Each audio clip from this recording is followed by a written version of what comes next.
राधे राधे भक्तों, हमारे चैनल भक्ति विद गीतिका में आपका स्वागत है। भक्तों, आज की इस वीडियो में मैं आपको नवरात्रि के दूसरे दिन यानी माँ ब्रह्मचारिणी के अध्याय सुनाऊंगी। भक्तों, मैंने अपनी पिछली वीडियो में माँ शैलपुत्री का पाठ किया था। अगर आपने वह वीडियो नहीं सुनी तो आप डिस्क्रिप्शन बॉक्स में लिंक पर जाकर सुन सकते हैं। भक्तों, चलिए पाठ प्रारंभ करते हैं। दूसरा दिन माँ ब्रह्मचारिणी। माँ दुर्गा की नव शक्तियों का दूसरा स्वरूप ब्रह्मचारिणी का है। यहाँ ब्रह्मा शब्द का अर्थ तपस्या है। ब्रह्मचारिणी अर्थात तप की चारिणी, तप का आचरण करने वाली। ब्रह्मचारिणी देवी का स्वरूप पूर्ण ज्योतिर्मय एवं अत्यंत भव्य है। इनके दाहिने हाथ में जप की माला एवं बाएं हाथ में कमंडलू रहता है। माँ दुर्गा जी का यह दूसरा स्वरूप भक्तों और सिद्धों को अत्यंत फल देने वाला है। इनकी उपासना से मनुष्य में तप, त्याग, वैराग्य, सदाचार, संयम की वृद्धि होती है। दुर्गा पूजा के दूसरे दिन इन्हीं के स्वरूप की उपासना की जाती है। इस दिन साधक का मन स्वाधिष्ठान चक्र में स्थित होता है। इस चक्र में अवस्थित मन वाला योगी उनकी कृपा और भक्ति प्राप्त करता है। भक्तों, अब हम पहला अध्याय पढ़ेंगे जिसमें कि भगवती की महिमा व मधुकैटभ वध के बारे में जानेंगे। महर्षि मार्कंडेय जी बोले, भगवान सूर्य के पुत्र स्वर्ण की उत्पत्ति की कथा को मैं विस्तार से कहता हूँ, आप ध्यान से सुनिए। सूर्य की स्त्री छाया से उत्पन्न स्वर्णीय जगजननी महामाया की कृपा से जैसे जैसे मनवंतर में के अधिपति बने, वह विशिष्ट कथा सुनिए। प्राचीन काल में सवारोचिष मनवंतर के चैत्रवंशी राजा सूरज समस्त पृथ्वी के चक्रवर्ती राजा हुए। वे प्रजा का अपने पुत्रों की भांति पालन करते थे। यवन राजाओं से राजा सूरत की शत्रुता हो गई। दुष्ट दलन राजा सूरत से उनका भयानक युद्ध हुआ और थोड़ी सेना होने के कारण यवन राजाओं के सूरत को हरा दिया। तदंतर राजा अपने नगर में आकर राज्य करने लगा, तो भी अन्य शत्रु राजाओं ने राजा सूरत पर चढ़ाई कर दी और नगर में भी दुराचारी मंत्रियों ने राजा का कोष, सैन्य तथा समस्त वस्तुएं छीन ली। तब राजा हारकर अकेला ही घोड़े पर सवार हो शिकार खेलने के बहाने घोर जंगल में चला गया। वहां उन्होंने महर्षि मेधा का सुंदर आश्रम देखा, जो अहिंसक सिंह आदि पशुओं तथा शिष्यों और मुनियों से शोभित था। वहां बैठे हुए महर्षि मेधा को राजा सूरत ने नमस्कार किया और मुनि से उचित सत्कार पाकर उसी आश्रम में रहने लगे। कुछ काल के बाद फिर वह अपने राज्य तथा प्रजा की चिंता से विचारने लगा कि जिस राज्य को मेरे पूर्वजों ने भली भांति चलाया है और प्रजा का पालन किया है, वह आज मुझसे दूर चला गया। वे दुष्ट मंत्री राज्य का पालन धर्म नीति के अनुसार कर रहे होंगे या नहीं, और मेरा मुख्य हाथी भी दुश्मनों के वश में हो जाने से क्या क्या कष्ट भोगता होगा। जो आज्ञाकारी नौकर नित्य प्रसन्नता से धन और भोजन प्राप्त करते थे, अब उन पर दुष्ट राजाओं के आश्रय में रहकर कष्ट पाते होंगे। मंत्री राज्य के धन को कुमार्ग में व्यर्थ में ही उपव्यय करते होंगे। जो धन मेरे पूर्वजों ने बड़े कष्ट से संग्रह किया था, सो नष्ट हो गया होगा। इस प्रकार वह राजा राज्य की सभी बातों की चिंता करने लगा। कुछ समय पश्चात एक दिन आश्रम के समीप एक वैश्य को आते देखा तो राजा ने उससे पूछा कि अरे भाई, तुम कौन हो और यहाँ क्यों आए हो? तुम्हारा मलिन मुख शोकयुक्त क्यों दिखाई देता है? इस प्रकार राजा सूरत की बातों को सुनकर उस समाधि नाम के वैश्य ने राजा सूरत से कहा कि हे राजन, मैं समाधि नाम का एक वैश्य हूँ। मेरा जन्म धनवान कुल में हुआ है। मेरे दुष्ट स्त्री व पुत्र आदि ने मुझे धन के लोभ से घर से निकाल दिया है और मेरा धन छीन लिया है। मैं धन, स्त्री, पुत्र से रहित हूँ। अब अकेला दुखी होकर इस वन में आया हूँ। मुझे अपनी स्त्री एवं बंधुओं का कुछ पता नहीं। मैं यहाँ रहने के कारण अपनी स्त्री, पुत्र तथा स्वजनों की परिस्थिति को नहीं जानता कि वे इस समय अपने स्थान पर सुखी है या दुखी। मैं यह भी नहीं जानता कि मेरे पुत्र सदाचारी है या व्यभिचारी। राजा बोला, जिन स्त्री, पुत्र आदि ने तेरी धन संपत्ति को छीन लिया है, फिर उन्हीं के स्नेह में तेरा मन क्यों जाता है? वैश्य बोला, आपने मेरे विषय में जो बातें कही वे वास्तव में सत्य है, परंतु मैं क्या करूं? चित्त में कठोरता उत्पन्न नहीं होती। जिन पुत्र आदि ने धन के लोभ में आकर मुझे घर से निकाल दिया है, मेरा चित्त फिर भी उन्हीं में आसक्त होता है। मैं क्या करूं?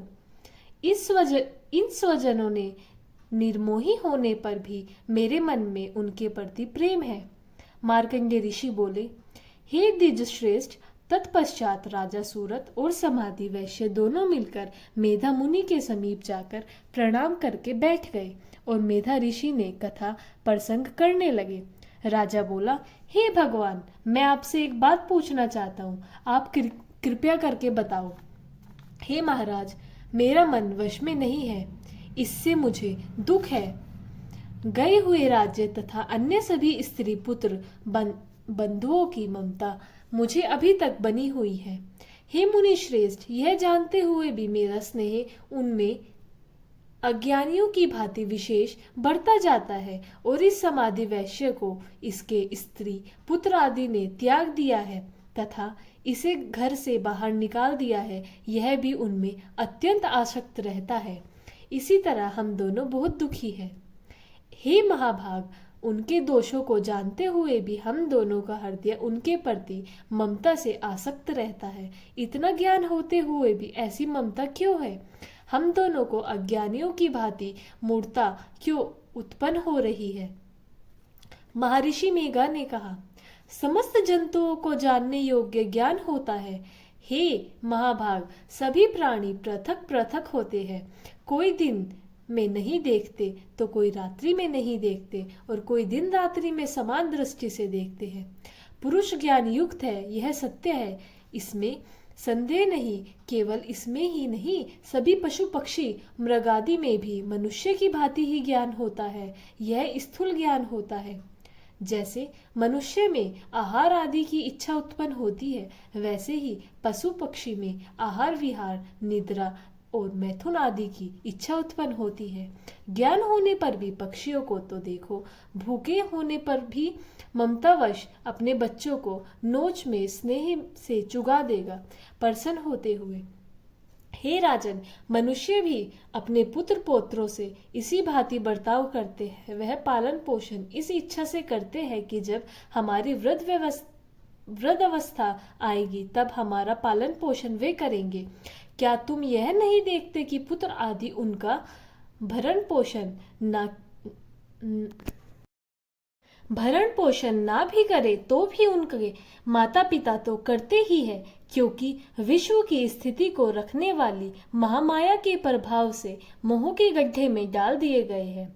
इसमें कोई आश्चर्य नहीं है, क्योंकि यह भगवान विष्णु की योग निंद्रा है, जिससे संसार मोहित हो जाता है। यही भगवान की महामाया है। वह भगवती देवी बड़े बड़े ज्ञानियों के चित्त को जबरदस्ती खींचकर मोह में डाल देती है। इस देवी ने ही चराचर विश्व को उत्पन्न किया है और यह देवी प्रसन्न होकर भक्तों को वरदान देती है, जिससे मुक्ति मिलती है। वही मुक्ति की परम हेतु सनातनी ब्रह्म ज्ञान स्वरूप विद्या है। राजा बोला, हे भगवान, आप जिसे माँ माया कहते हैं, वह कौन सी देवी है? वह देवी कैसे उत्पन्न हुई और उनका कार्य क्या है? उनका स्वभाव, स्वरूप, उत्पत्ति आदि के विषय में मैं भी सुनना चाहता हूँ, सो आप सभी वृतांत मुझे सुनाइए। ऋषि ने कहा, वह देवी नित्य है और चराचर में व्यक्त है, तथापि उनकी उत्पत्ति अनेक भांति से है। उस कथा को तुम मुझसे सुनो। यह भगवती देवताओं के कार्य सिद्ध करने के लिए उत्पन्न होती है और अजन्मा होकर भी उत्पन्न कहलाती है।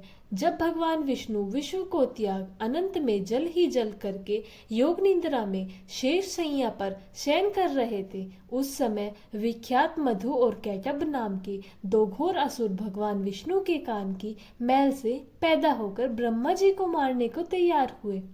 ब्रह्मा जी विष्णु भगवान के नाभि कमल पर स्थित थे। उन दोनों भयंकर असुरों को मारने को आते देखकर और भगवान विष्णु को सोता हुआ देखकर ब्रह्मा जी योग निद्रा की प्रसन्नतार्थ एकाग्रमन से स्तुति करने लगे, जिससे कि भगवान विष्णु के नेत्रों से भगवती योग माया अपना प्रभाव हटा ले और भगवान जाग पड़े। वह योग माया विश्वेश्वरी जगत माता स्थिति एवं संहार करने वाली भगवान विष्णु की अतुल तेज वाली निद्रा स्वरूप अनुपम शक्ति है। ब्रह्मा जी बोले, हे महामाये, तुम स्वाहा देवताओं को पालने वाली हो, तुम स्वधा पितरेश्वरों का पालन पोषण करने वाली हो, तुम ही वस्त्राकार स्वर इंद्र को यज्ञ का हिस्सा पहुंचाने वाली हो, अमृत भी तुम ही हो, अक्षरों में स्वर तुम ही हो तथा नित्य आदि मात्रा व्यंजन तुम ही हो। हे देवी, तुम ही संध्या सावित्री और संसार की जननी हो। हे मातेश्वरी, विश्व को उत्पन्न पालन और संहार करने वाली आप ही हो।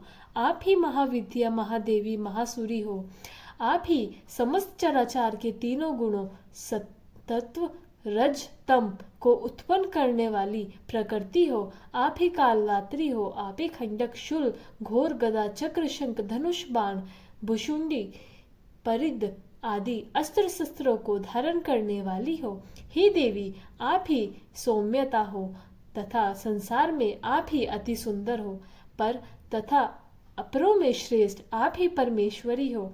जो इस विश्व की रचना और पालन संहार करते हैं, उन भगवान विष्णु को आपने अपनी निद्रा के वश में कर लिया है। फिर भला बताइए कि कौन आपकी प्रार्थना करने में समर्थ है, जबकि आपने भगवान विष्णु ईशान शंकर तथा मुझसे यह शरीर ग्रहण कर लिया है।